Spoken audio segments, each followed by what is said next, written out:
Good afternoon, ladies and gentlemen. Show of hands, how many of you have been to see an orchestra perform?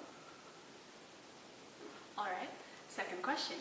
How many of you think that the orchestra would have sounded just as well had the instrumentalists not tuned their instruments prior to the performance? I didn't think so.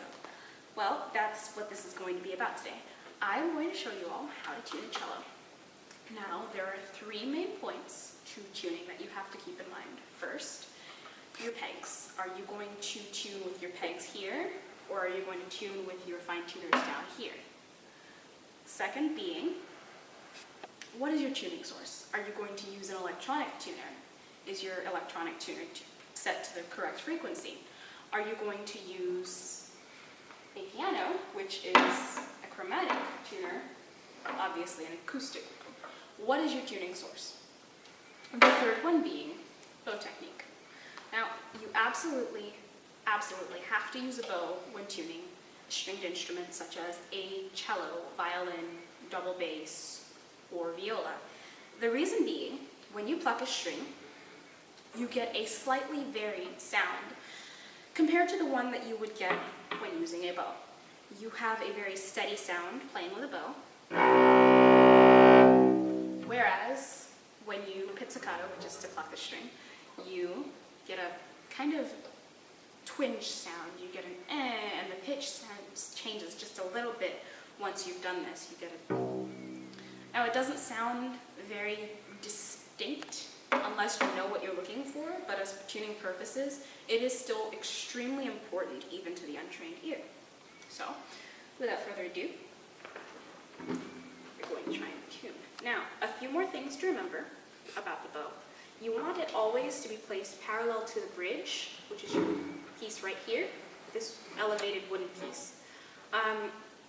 Reason being, if you tilt it like this, so that it's not parallel, if you have an uneven angle between the bow and the bridge, you'll get an uneven tone as well, as opposed to...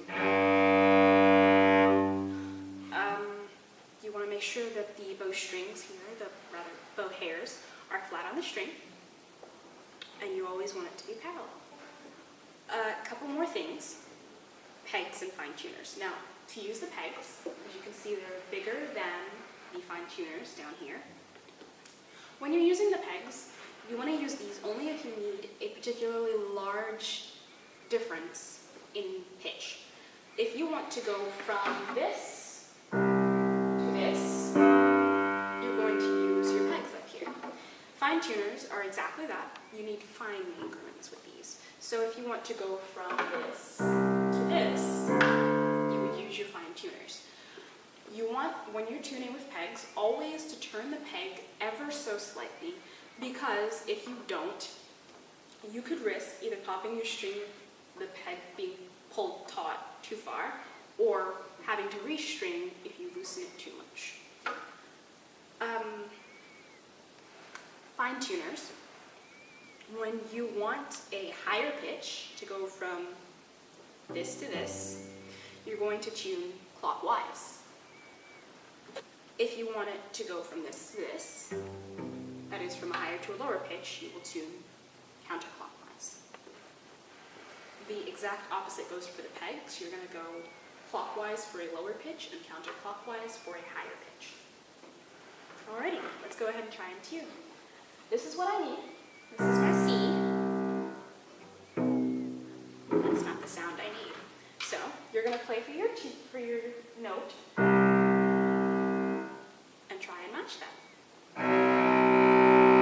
Now, I only need a very small increment, so I'm going to use my fine tuners clockwise and play again.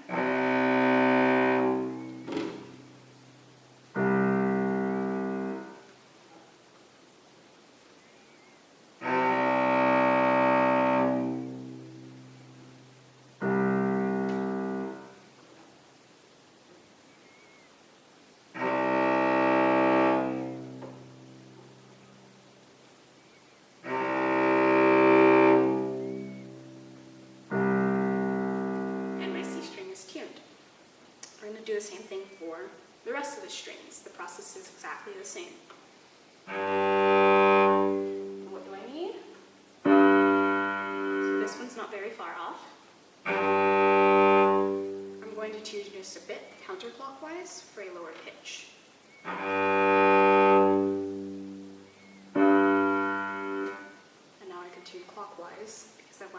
too far.